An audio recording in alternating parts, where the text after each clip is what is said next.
Bonjour, bienvenue au cours de Bible sur le troisième jour de la création. Il se passe deux événements majeurs lors de ce troisième jour. La réunion des eaux permettant l'apparition de la terre que nous dirons donc émerger, puis la création de tout le règne végétal. Voici les versets en français. Dieu dit que les eaux qui sont au-dessous du ciel se rassemblent en un seul lieu et que le sec paraisse, et cela fut ainsi. Dieu appela le sec terre, et il appela l'amas des eaux mer. Dieu vit que cela était bon. Puis Dieu dit que la terre produise de la verdure, de l'herbe portant de la semence, des arbres fruitiers donnant du fruit selon leur espèce, et ayant en eux leur semence sur la terre. Et cela fut ainsi. La terre produisit de la verdure, de l'herbe portant de la semence selon son espèce, et des arbres donnant du fruit, et ayant en eux leur semence selon leur espèce. Dieu vit que cela était bon. Ainsi il y eut un soir et il y eut un matin, ce fut le troisième jour. Concentrons-nous d'abord sur les deux premiers versets qui décrivent le premier événement, l'apparition du continent émergé.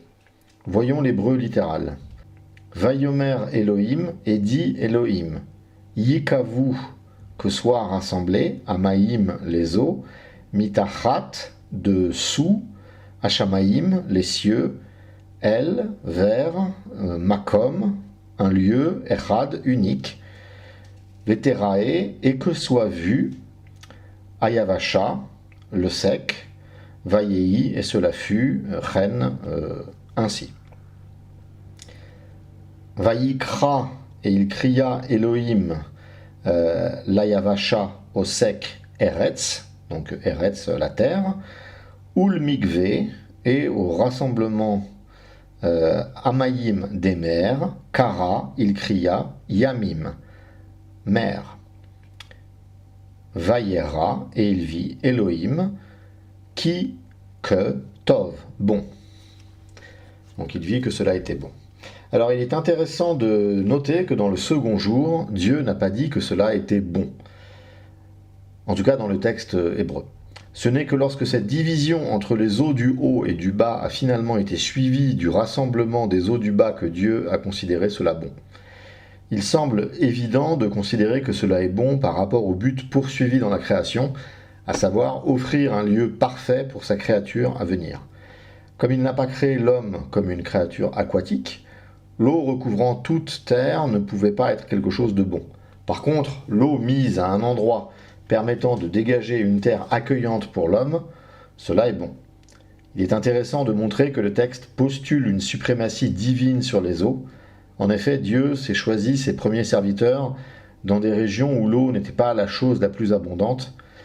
Il eût donc été possible, dans des contextes idolâtres, de diviniser l'eau, s'attirer les bonnes grâces du dieu de la pluie ou autre chose du genre. Moïse exprime que les eaux sont soumises à la volonté de ce Dieu qui passe alliance avec Israël. Il dit aux eaux d'aller en un lieu, et elles obéissent. Les eaux sont sommées d'aller dans un seul lieu et sont nommées mers. Dans ce que nous connaissons du monde de façon certaine aujourd'hui, il est évident qu'il y a plusieurs mers, plusieurs océans. Bref, toutes les mers, pas plus que toutes les terres, ne sont en un lieu unique. Mais ça, c'est regarder le monde d'après le déluge, et oublier justement à quel point le déluge fut un cataclysme profond pour notre environnement. Là où les théories de tectonique des plaques imaginent une Pangée, un continent unique très très ancien, ce verset nous permet de conclure sans grand risque d'erreur qu'avant le déluge, tous les continents n'en faisaient qu'un seul, et qu'en même temps les mers entouraient ce continent unique. C'est donc ainsi qu'est le monde en ce troisième jour, un continent unique au centre du monde, entouré par une vaste mer. Alors que disent nos saints-pères sur cet ordre primordial du monde et ce retrait des eaux? Commençons avec saint Jean Chrysostome qui écrit « Considérez ici, mes chers frères, l'ordre et la suite des œuvres divines. Moïse nous avait dit dès le commencement que la terre était invisible et informe, parce qu'elle était couverte par les ténèbres et les eaux. C'est pourquoi au second jour, Dieu sépara les eaux par le firmament qu'il appela ciel, et au troisième, il ordonna que les eaux qui étaient sous le ciel, c'est-à-dire le firmament, se rassemblassent en un seul lieu, afin que leur retraite laissât la terre à découvert. Et cela se fit ainsi. C'est parce que les eaux couvraient toute la surface de la terre que le Seigneur leur commanda de se réunir en un seul lieu. Et alors, l'aride put se montrer. Voyez comme l'historien sacré nous découvre graduellement la beauté de l'univers. Et il fut ainsi, dit-il. Comment? Selon les ordres du Seigneur. Il dit, et la nature obéit soudain, car il appartient à Dieu de régler toutes les créatures selon sa volonté. On notera avec intérêt que Chrysostome appelle créatures des choses que l'on ne nomme pas habituellement ainsi. On a tendance à réserver aux animaux ou aux humains l'appellation créature. Il est donc très intéressant de voir ici le saint docteur nommer créature les créations de Dieu, précisément à un moment où ni les animaux ni les humains n'ont encore été créés. Et ceci rejoint quelque chose de très profond qu'on peut trouver dans le texte hébreu sur la création des végétaux. Je le garde donc pour ce moment précis. Saint Basile prend la peine de répondre à cette question qui pourrait surgir. Pourquoi les eaux ont-elles eu besoin de l'ordre de Dieu pour se retirer de la terre? Elles obéissent naturellement à cela et n'ont pas besoin d'ordre divin pour se retirer des terres les plus hautes. Basile déclare « Que d'embarras ne m'avez-vous pas donné dans ce qui précède en me demandant pourquoi la terre était invisible, tandis que tous les corps sont naturellement empreints d'une couleur et que toute couleur est sensible aux yeux. Nous vous disions alors, mais cette réponse ne vous paraissait peut-être pas suffisante, que la terre était invisible par rapport à nous, et non par sa nature, parce qu'elle était couverte d'un amas d'eau qui la cachait toute entière. Écoutez maintenant l'écriture qui s'explique elle-même. Que les eaux se rassemblent, et que l'élément aride paraisse. Les voiles sont retirés, afin que la terre que l'on ne voyait pas devienne visible. On demande peut-être encore pourquoi ce qui est naturel à l'eau, d'être porté en bas, les livres saints l'attribuent à un ordre du Créateur. Tant que les eaux se trouvent sur une surface égale, elles restent immobiles, parce qu'elles n'ont pas où couler. Lorsqu'elles rencontrent une pente, aussitôt les premiers flots prennent leur course, suivis par d'autres qui viennent occuper leur place, et ainsi de suite sans interruption. Le premier flot s'avance toujours poussé par celui qui est postérieur, et le cours est d'autant plus rapide que les eaux qui coulent sont plus pesantes et que le lit où elles se portent est plus incliné. Si donc telle est la nature des eaux, il était inutile de leur donner l'ordre de se rassembler dans un même lieu, puisqu'elles devaient absolument se porter d'elles-mêmes vers le lieu le plus bas, et ne s'arrêter que lorsqu'elles servent toutes de niveau. Car il n'est point de plaine aussi unie que l'est la surface d'une eau tranquille. On fait une autre objection. On demande comment les eaux ont reçu l'ordre de se rassembler dans un même lieu, lorsqu'il y a visiblement plusieurs mers très distinguées les unes des autres par leur position. À la première question qui nous est faite, voici ce que nous répondons. Sans doute, après l'ordre du souverain maître, vous avez bien reconnu les mouvements de l'eau. Vous avez vu qu'elle coule en tous sens, que, toujours mobile, elle se porte naturellement vers les lieux enfoncés et qui vont en pente. Mais avant que cet ordre lui eût donné la faculté de courir, vous ne saviez pas, par vous-même, et personne ne vous avait appris, quelle était sa vertu propre. Songez que la voie divine produit la nature et que l'ordre donné d'abord à un être créé lui a assigné pour la suite son rapport avec les autres êtres. Le jour et la nuit ont été créés ensemble. Depuis cette époque, ils ne cessent pas de se succéder l'un à l'autre et de diviser le temps en parties égales. Que ces eaux se rassemblent. Les eaux ont reçu l'ordre de courir. Et toujours pressées par cet ordre, elles ne se fatiguent jamais dans leur course. Je parle ici de celles des eaux dont le sort est de couler. Les unes coulent d'elles-mêmes, telles que les fontaines et les fleuves, les autres sont rassemblées et fixées dans un même lieu. Mais je parle maintenant des eaux qui sont en mouvement. Que les eaux se rassemblent dans un même lieu. Lorsque vous êtes assis sur le bord d'une fontaine qui produit des eaux abondantes, ne vous est-il jamais venu à l'esprit de vous demander quel est celui qui fait jaillir cette eau du sein de la terre? Quel est celui qui la pousse en avant? Quels sont les réservoirs dont elle part? Quel est le lieu où elle va? Comment cette fontaine ne tarit-elle pas? Comment la mer ne se remplit-elle pas? Tout cela dépend de la première parole. De là, les eaux ont reçu la faculté de courir. Dans toute l'histoire des eaux, rappelez-vous cette parole, que les eaux se rassemblent. Il fallait qu'elles courussent pour aller se rendre au lieu qui leur était destiné, et qu'arrivées à ce lieu, elles restassent en place et n'allassent pas plus loin. C'est pour cela que, suivant les paroles de l'Ecclésiaste, les fleuves vont à la mer et que la mer n'est point remplie. Les eaux coulent en vertu de l'ordre de Dieu, et la mer est renformée dans les bornes d'après cette première loi, que les eaux se rassemblent dans un même lieu. Les eaux ont reçu l'ordre de se rassembler dans un même lieu, de peur que, se répandant hors des espaces qui les reçoivent, changeant toujours de place, passant d'un lieu dans un autre, elles ne viennent de proche en proche à inonder tout le continent. Ainsi, Basile explique que les eaux n'ont pas été créées avec un comportement défini. Ce comportement leur a été affecté ensuite. C'est une façon à la fois étonnante et élégante de répondre, mais qui fait tout à fait sens. On remarquera aussi que le texte ne dit pas que les eaux se sont précipitées pour obéir à l'ordre divin. C'est Basile qui ajoute ces détails. D'où les prend-il?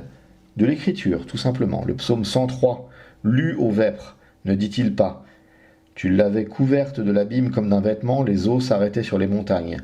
Elles ont fui devant ta menace, elles se sont précipitées à la voix de ton tonnerre. Des montagnes se sont élevées, des vallées se sont abaissées, au lieu que tu leur avais fixé, tu as posé une limite que les eaux ne doivent point franchir, afin qu'elles ne reviennent plus couvrir la terre. Basile voit le verset 7 du psaume comme explication.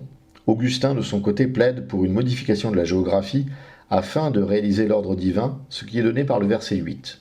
Ainsi, ce n'est pas seulement l'eau qui obéit, mais aussi le monde qui collabore avec Dieu pour que son ordre soit exécuté. Maintenant, où se rassemblent les eaux, s'il est vrai qu'elles étaient auparavant répandues sur toute la surface de la terre, en quel endroit, dis-je, se rassemblèrent les eaux qui furent écartées pour faire paraître la terre? S'il existait sur la terre quelques lieux secs où les eaux puissent s'amasser, le sol était déjà couvert et l'abîme n'en couvrait pas toute la surface. Si elle la couvrait tout entière, quel peut être le lieu où elles se réunirent afin de laisser la terre à sec? Furent-elles soulevées dans l'espace, à peu près comme une moisson qu'on bat dans l'air, et qui portée sur le vent s'amoncelle en un tas et laisse à découvert le sol qu'elle cachait auparavant? Mais comment ne pas renoncer à cette pensée en voyant la mer former une vaste plaine, et après les tempêtes qui élèvent ses flots comme des montagnes, redevenir unie comme une glace? Il arrive que la mer découvre un peu au loin ses rivages, mais on ne saurait nier qu'en se retirant d'un côté, elle ne s'étende d'un autre, et qu'elle ne revienne sur les bords qu'elle a quittés. Où donc la mer pouvait se retirer pour laisser apparaître les continents, puisque les flots couvraient toute la surface de la terre? L'eau qui couvrait la terre aurait-elle été comme une légère vapeur et, en se condensant pour former un amas, aurait-elle laissé en différents endroits le sol à découvert? On pourrait dire encore que la terre, s'abaissant en larges et profondes vallées, put offrir de vastes réservoirs où les flots amoncelés se précipitèrent, et qu'ainsi le sol apparut aux endroits abandonnés par les eaux. On voit donc ici, encore, un monde créature, comme ce qui a été annoncé par Chrysostome. Eh bien, cette notion de monde créature est évidente dans le texte hébreu de la création de la végétation. Voyons l'hébreu littéral pour les 3 versets consacrés à cela.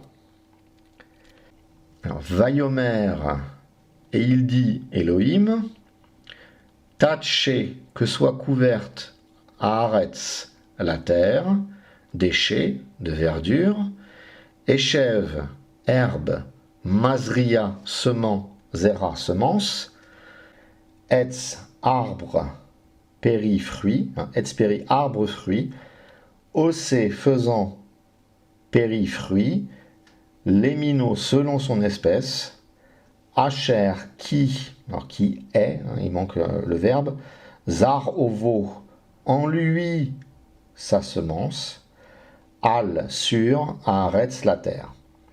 Vayehi, chen, et il fut ainsi. Verset 12.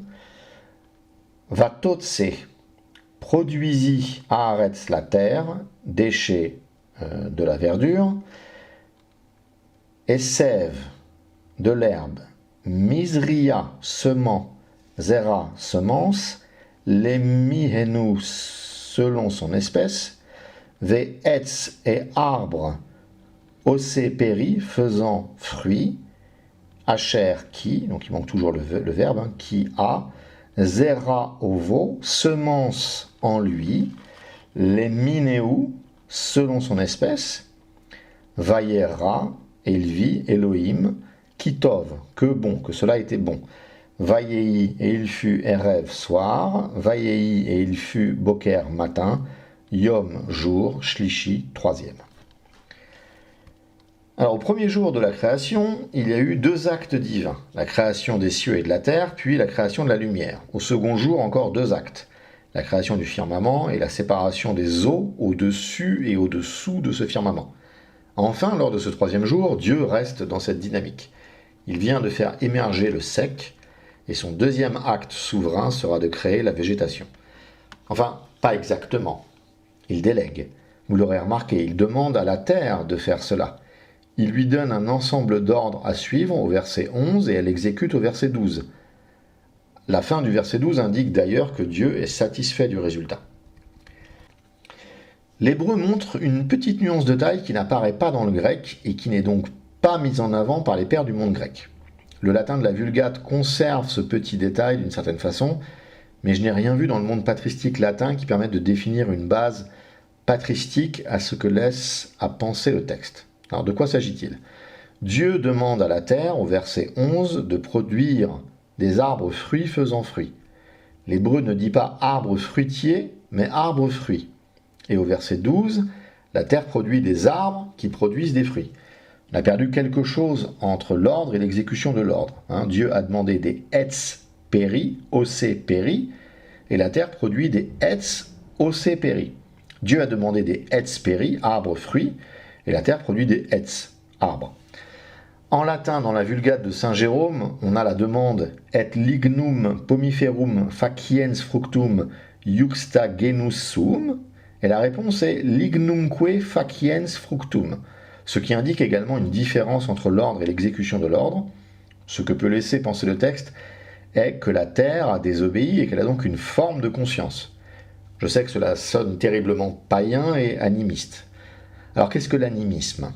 Il s'agit de cette croyance du fait que tout objet, qu'il soit objectivement vivant comme un animal, mais aussi les éléments de la nature comme les végétaux, les minéraux, le vent, la pluie, etc., est animé, d'où le terme animisme, le latin pour l'âme c'est anima, d'une force vitale et qu'il convient donc de leur vouer un culte.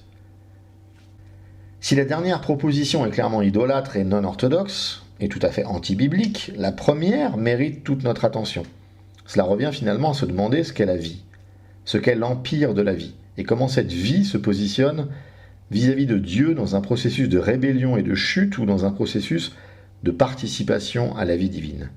Il convient aussi de ne pas confondre animisme et panthéisme, car le panthéisme postule que tout est un, ce que l'animisme ne dit pas de façon unanime.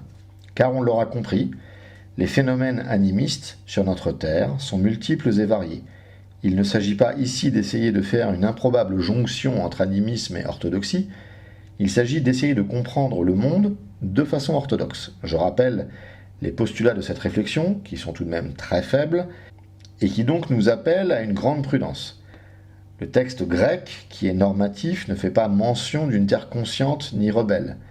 Le texte latin montre un léger changement, mais les pères latins, qui ne travaillaient d'ailleurs pas tous unanimement sur le texte de Jérôme, n'en font a priori pas mention. Reste le texte massorétique, c'est-à-dire un texte du Xe siècle. Nous savons que les pères de l'Église ont toujours considéré le texte hébreu avec une grande estime, lui réservant une place particulière, mais rien ne nous dit que le texte massorétique en notre possession est ce texte.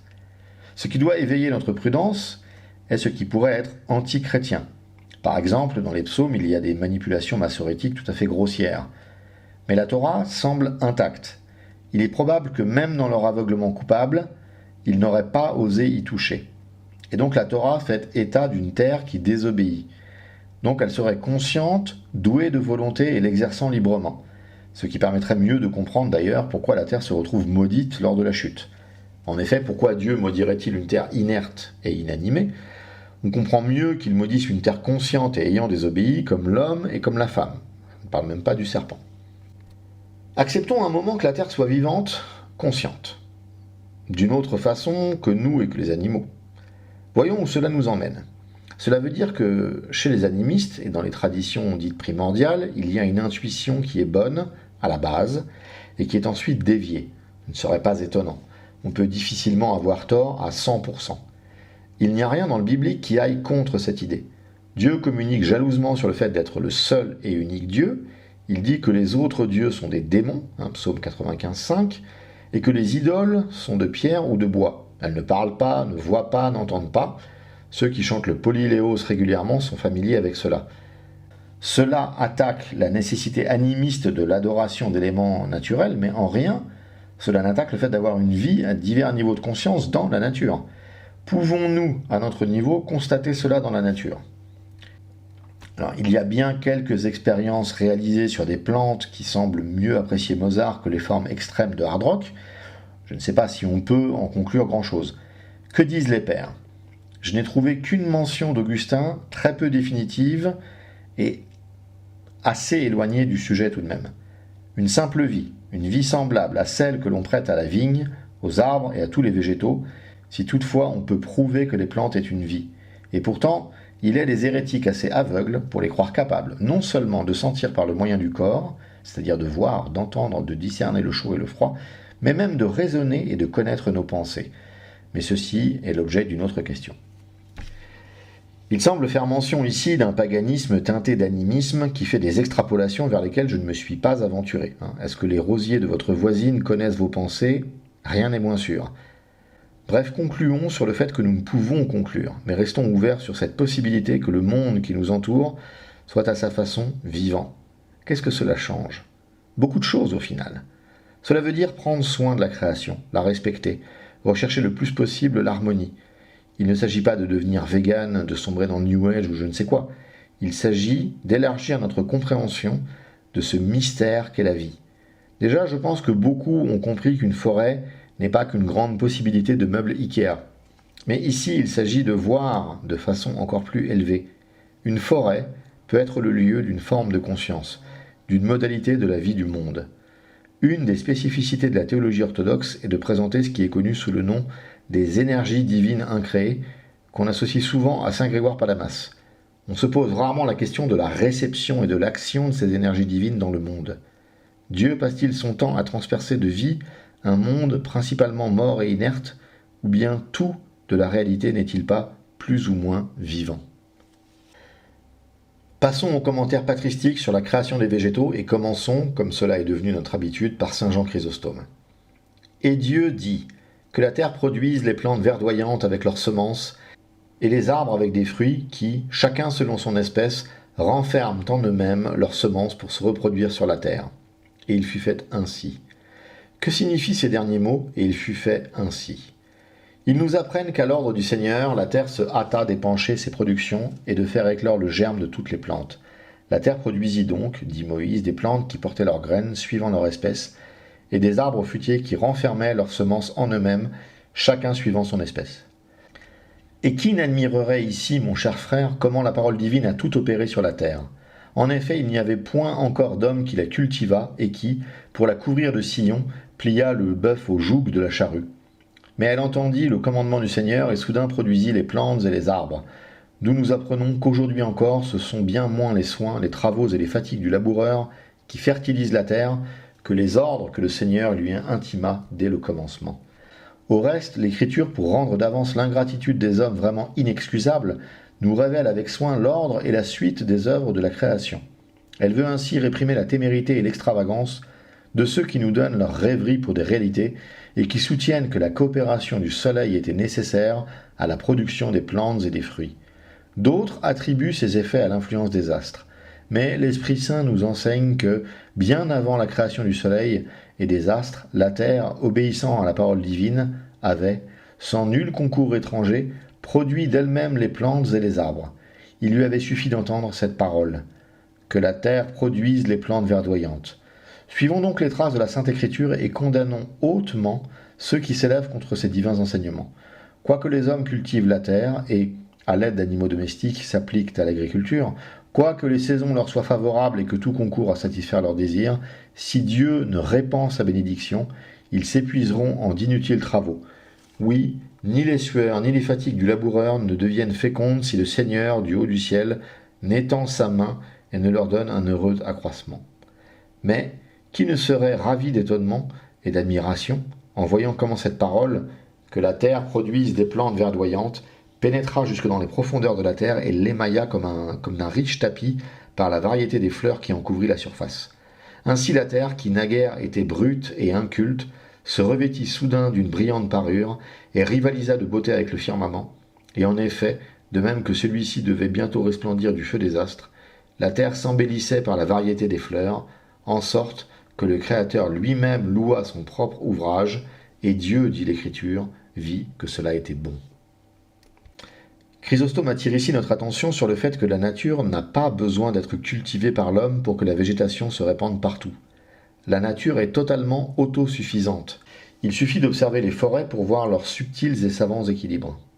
Ensuite, Chrysostome s'attaque, presque prophétiquement, à tous ceux qui vont dire que cet ordonnancement de la création ne suit pas les règles de la nature. Les plantes ont besoin du soleil pour grandir, mais Chrysostome parle ici de la production des plantes. Cette production précède le soleil de 24 heures tout au plus, et le soleil qui est nécessaire arrive juste après.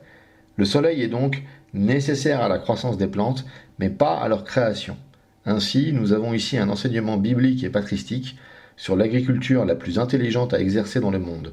Nous sommes clairement appelés à nous souvenir que la nature se débrouille très bien sans nous, et qu'elle a un mode de fonctionnement qu'on devrait prendre pour inspiration, puisque venant de la terre elle-même, validée par Dieu.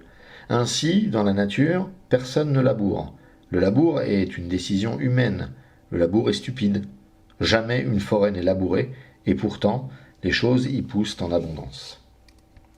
Saint Basile ne reste pas longtemps sur les problématiques purement végétales, que la terre produise. Figurez-vous la terre encore froide et stérile, qui, par cette unique parole et ce simple ordre, est fécondée tout à coup, et se hâte de produire des fruits. Représentez-vous-la déposant en quelque sorte un vêtement triste et lugubre, et prenant un autre, plus gai, se séparant de ses propres ornements, faisant éclore de son sein une multitude de plantes diverses. Je veux vous inspirer une grande admiration pour les choses créées, afin que partout où vous rencontrerez quelque espèce de production, elle vous frappe et vous ramène au Créateur. D'abord, lorsque vous voyez l'herbe des champs et sa fleur, songez à la nature humaine, et rappelez-vous la comparaison qu'emploie le sage Isaïe. Toute chair, dit-il, est comme l'herbe, et toute la gloire de l'homme est comme la fleur de l'herbe. Cette comparaison a semblé au prophète la plus propre à exprimer la brièveté de notre vie, l'instabilité et la fragilité des joies et des prospérités humaines. L'homme, qui aujourd'hui jouit d'une santé brillante, que les délices ont nourri et engraissé, dont le teint fleuri répond à la fleur de la jeunesse, qui est plein de force et de vigueur, dont on ne peut soutenir la fougue, ce même homme, demain, n'est plus qu'un objet de pitié, flétri par le temps ou consumé par la maladie. Cet autre est remarquable par son opulence. Il est environné d'une troupe de flatteurs, escorté d'un grand nombre de faux amis qui ambitionnent ses bonnes grâces, et de paroles dont les manières ne sont pas moins fausses. Soit qu'il sorte de sa maison, soit qu'il revienne, il traîne à sa suite une foule d'esclaves empressés de lui rendre divers services. Le faste dont il s'entoure excite l'envie de tous ceux qui le rencontrent. Aux richesses, ajoutez la puissance, les honneurs accordés par le prince, le respect des nations, le commandement des armées, un héros qui marche devant lui en criant, des lecteurs armés de faisceaux qui impriment la crainte au peuple, les prisons, les confiscations de biens, les derniers supplices qui redoublent la frayeur dans l'âme de ceux qui le commandent. Quelle est la fin de tout cela ? Une seule nuit, une seule fièvre, une seule maladie enlève cet homme du milieu des hommes, le dépouille de tout cet appareil théâtral, et toute sa gloire semble n'avoir été qu'un vain songe. C'est donc avec raison que le prophète compare la gloire humaine à la fleur la plus fragile. Basile se sert de cette parole de Dieu à Isaïe, reprise par saint Pierre dans une de ses épîtres, fragilité annoncée dans les psaumes. L'homme est aussi fragile qu'un brin d'herbe. Puis Basile aborde un sujet capital. Est-ce qu'il existait déjà des signes de chute dans les plantes ? Que la terre produise, dit l'Écriture, des arbres fruitiers qui portent du fruit et qui renferment leurs semences en eux-mêmes, selon leur espèce et leur ressemblance sur la terre. À cette parole, on vit paraître une immense quantité de bois épais. On vit sortir tous les arbres, soit ceux qui sont de nature à s'élever à la plus grande hauteur, les pins, les sapins, les cèdres, les cyprès et autres, soit ceux qui servent pour les couronnes, les rosiers, les myrtes, les lauriers, soit toutes les espèces d'arbustes. Tous les arbres qui n'avaient pas encore paru sur la terre y prirent l'être en un instant, chacun avec des caractères particuliers, avec des différences visibles, qui les font reconnaître et qui les distinguent de ceux dont l'espèce n'est pas la même. Toutefois, la rose était sans épines. L'épine a été ajoutée depuis à la beauté de cette fleur, afin que la peine pour nous soit près du plaisir, et que nous puissions nous rappeler la faute qui a condamné la terre à nous produire des épines et des ronces. Mais, dit-on, la terre a reçu l'ordre de produire des arbres fruitiers qui portent des fruits sur la terre et qui est leur semence en eux-mêmes. Cependant, nous voyons plusieurs arbres qui n'ont ni fruits ni semences. Nous dirons à cela que les arbres les plus précieux ont obtenu une mention principale. Ensuite, à bien examiner, on verra que tous les arbres ont une semence ou une vertu qui en tient lieu. Les peupliers blancs et noirs, les saules, les ornes et autres arbres de même nature paraissent au premier coup d'œil ne porter aucun fruit. Mais si on les considère attentivement, on verra que chacun d'eux a une semence, une graine cachée sous les feuilles à laquelle on a donné un nom particulier. tient lieu de semence. Tous les arbres qui viennent de branches plantées en terre jettent de là, pour la plupart, des racines. Peut-être aussi que des rejetons à la racine tiennent lieu de semence. Rejetons que les cultivateurs des arbres arrachent et plantent pour multiplier l'espèce. Au reste, comme nous l'avons déjà dit, l'Écriture n'a cru devoir citer que les arbres qui sont les plus propres à conserver nos jours, ceux qui devaient enrichir l'homme de leurs fruits et lui procurer une vie plus abondante. Par exemple, la vigne qui produit le vin, lequel est fait pour réjouir le cœur de l'homme, et l'olivier qui donne pour fruit l'olive, dont l'huile qu'on en exprime répand la joie sur le visage. Que des faits produits sur le champ par la nature ont concouru au même but. La racine de la vigne, les sarments qui verdissent recourbés et qui sont répandus en grand nombre sur la terre, la fleur, les tendrons, les grappes de raisin, la seule vigne regardée avec intelligence peut vous donner une idée de toute la nature. Vous vous rappelez sans doute la comparaison du Seigneur. Vous savez qu'il se nomme lui-même la vigne, son père le vigneron, et que nous autres qui sommes entrés dans l'Église par la foi, il nous appelle les sarments. Il nous exhorte à produire beaucoup de fruits, de peur que, condamnés à être stériles, nous ne soyons livrés au feu. Partout il compare les âmes humaines à des vignes. Mon bien-aimé, dit-il par un de ses prophètes, avait une vigne dans un lieu élevé, gras et fertile. J'ai planté une vigne, dit-il ailleurs, et je l'ai enfermée d'une haie. Il appelle vigne les âmes humaines qu'il a entourées d'une haie, sans doute de la force des préceptes et de la garde des anges. L'ange du Seigneur, dit David, environnera ceux qui le craignent. Ensuite, il nous a donné des prophètes, des apôtres, des docteurs qui sont comme des palissades dont il nous a environnés dans l'Église. Il a élevé et exalté nos esprits par les exemples des hommes anciens et bienheureux, sans permettre qu'ils restassent étendus par terre, dignes d'être foulés aux pieds. Il veut que les embrassements de la charité, comme les mains de la vigne, nous attachent à notre prochain, qu'il nous fasse reposer en lui, et que, prenant notre essor, nous nous élevions jusqu'à la cime des plus grands arbres. Il demande que nous nous laissions enfouir. Or l'âme est enfouie lorsqu'elle est dépouillée des sollicitudes de ce monde qui appesantissent nos cœurs. Celui donc qui a déposé l'amour charnel et le désir des richesses, qui regarde comme vile et méprisable la malheureuse passion de la vaine gloire, celui-là est comme enfoui et respire après avoir secoué le poids des affections vaines et terrestres. En suivant toujours la même comparaison, nous devons encore prendre garde de jeter trop de bois et de feuilles, c'est-à-dire de vivre avec faste, et de rechercher les louanges du siècle. Nous devons porter des fruits et n'étaler nos œuvres qu'aux yeux du véritable vigneron. Pour vous, soyez comme un olivier qui porte du fruit dans la maison de Dieu. Ne vous dépouillez jamais de l'espérance, mais que le salut fleurisse toujours en vous par la foi. Vous imiterez la verdure perpétuelle et la fécondité de cet arbre, si dans tous les temps vous faites des aumônes abondantes. Dans ce long et superbe développement, Basile nous rappelle qu'il n'y a pas que les métaphores de berger et de mouton qui soient source d'enseignement dans la relation entre Dieu et l'homme. La vigne, en étant observée, permet également de tirer un enseignement. Ainsi, pour Basile, la chose est claire. Dieu parle à l'homme au travers du monde. Finissons avec saint Augustin. Il écrit « Et Dieu dit que de la terre sortent des herbes portant selon leur espèce une semence d'où puissent naître des herbes semblables, que la terre donne des arbres qui portent du fruit renfermant la semence propre à les reproduire selon leur espèce. Après la formation de la terre et de la mer, Dieu leur a donné leur nom et a approuvé son œuvre, ce qu'il ne faut pas entendre de plusieurs actes successifs, comme nous l'avons remarqué plus d'une fois, car on ne doit d'aucune sorte attribuer à l'ineffable action de Dieu le besoin de se développer dans les intervalles du temps.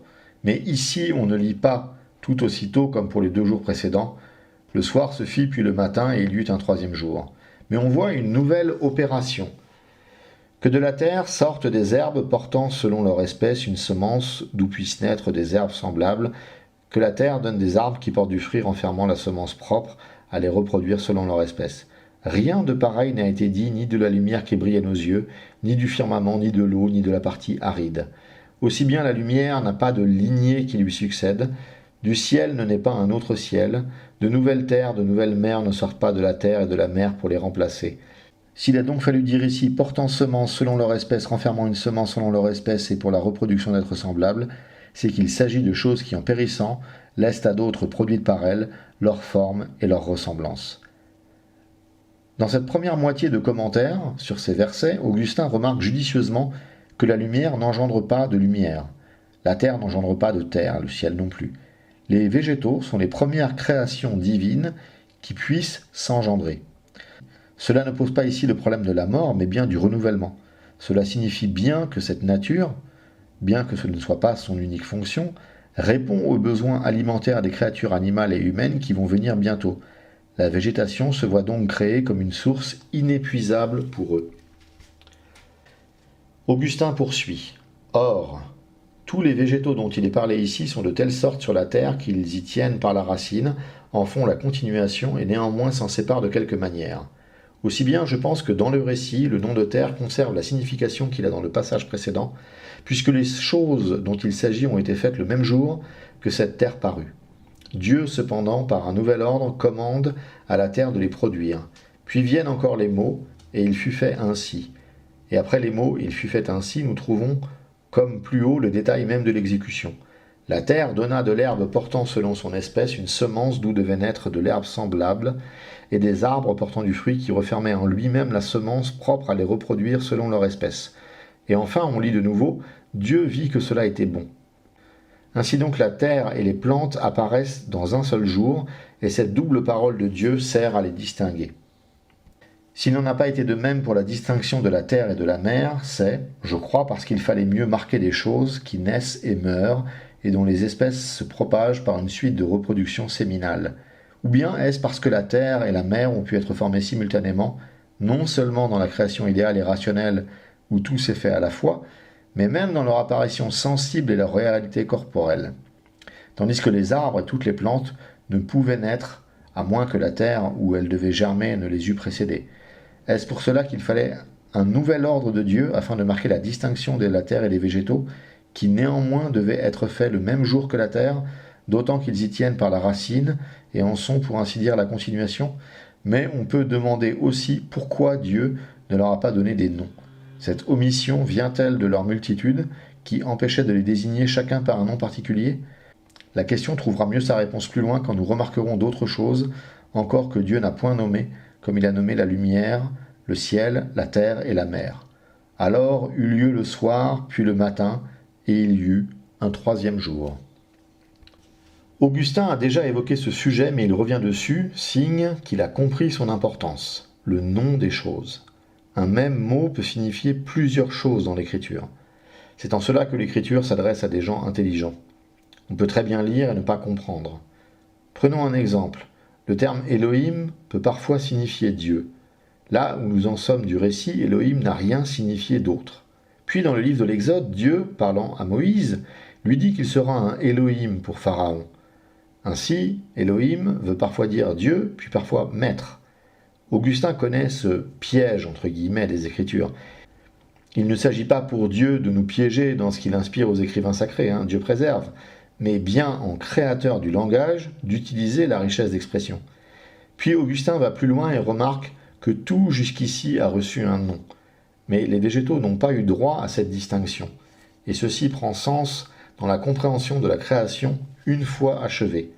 Ainsi, répondons favorablement à l'invitation du docteur Dippon, voyons ce que nous réservent les 3 autres jours pour comprendre ce qui se joue ici.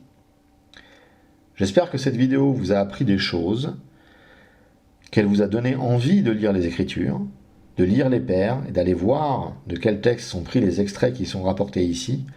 Pour saint Jean Chrysostome, cela est extrait de ses homélies sur la Genèse, tout simplement. Pour saint Basile, cela est extrait de l'Hexaméron.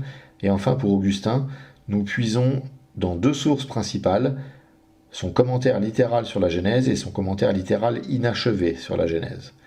Merci de votre fidélité, mettez un pouce bleu et abonnez-vous. À très bientôt.